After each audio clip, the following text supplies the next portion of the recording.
Our next guest is pretty optimistic about the market, housing, and unemployment in the coming year. Here to tell us why is Tom Lee, Chief U.S. Equity Strategist at JPMorgan Chase.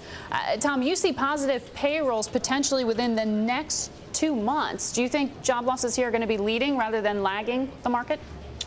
Margaret, I think one of the things that's really bothered a lot of investors is that America just doesn't seem like it's returning to business, to business as usual yet. And part of it's been the tight credit markets for small businesses.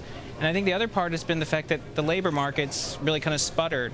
So it's going to be very, very important for payrolls to start to show some growth before investors really start to gain a lot more conviction. And I think you start to see better money flows into equities. The good news is I think a lot of the leading indicators are suggesting payrolls should start to surprise very soon. And you think, the argument always with job losses or payrolls as we get them is that these are backward looking. They're not leading in terms of economic recovery. Does that change in this environment? Well, I think that in every recovery, payrolls has always had to play a sort of a supporting role, one that supports and creates a positive reinforcement cycle. I think the statistical recession ended, officially sometime in the middle of '09, but we do want to see that second phase, especially because unemployment became so large that positive payrolls are going to start to support income, which helps sustain this economy. So I think it's very similar to investors' expectations in '74 and '82, where you had high unemployment rates and then a real need to see the labor market turn before you start to see equities take the next leg.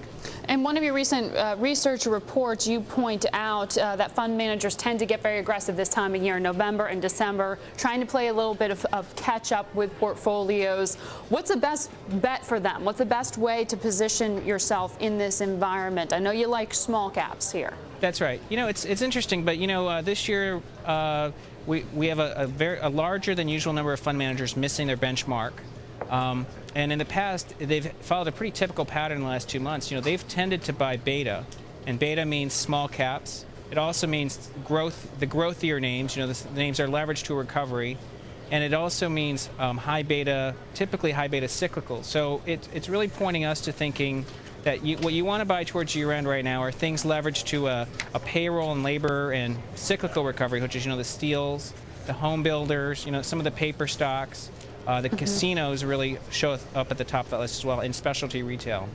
Now, you are U.S. equity strategist, but it seems any corporation you hear from today, or many of them rather, indicate, even if they are U.S.-based, a huge part of their growth story happens overseas. So given that, how does that factor into some of the sectors you're seeing promise within? Well, I think that the weaker dollar, which by the way is not even back to where it was in '06, but the weaker dollar is definitely helping the export side of the story. But and I think that's been given a lot of emphasis by investors. But you have to, if you look at the domestic only piece of the economy, it's also starting to beat expectations. In the third quarter, for instance, the companies who had zero international sales, 66% of them beat on top line. So we are starting to see them start to perform better, and there's a lot of mounting evidence. Box shipments from China to the U.S. in October increased, so that's signs of renewed life in the U.S. I know port volumes are starting to pick up a little bit on the West Coast, and our retail analysts have pointed out that California, Arizona, and Florida have actually shown some renewed vigor. So I think that there's also a domestic story as well.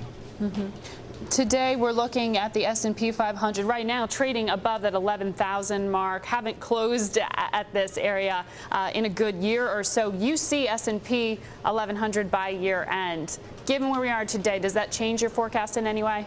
Well, I think we're going to comfortably close above 1100 by year end. I think if you look at retracements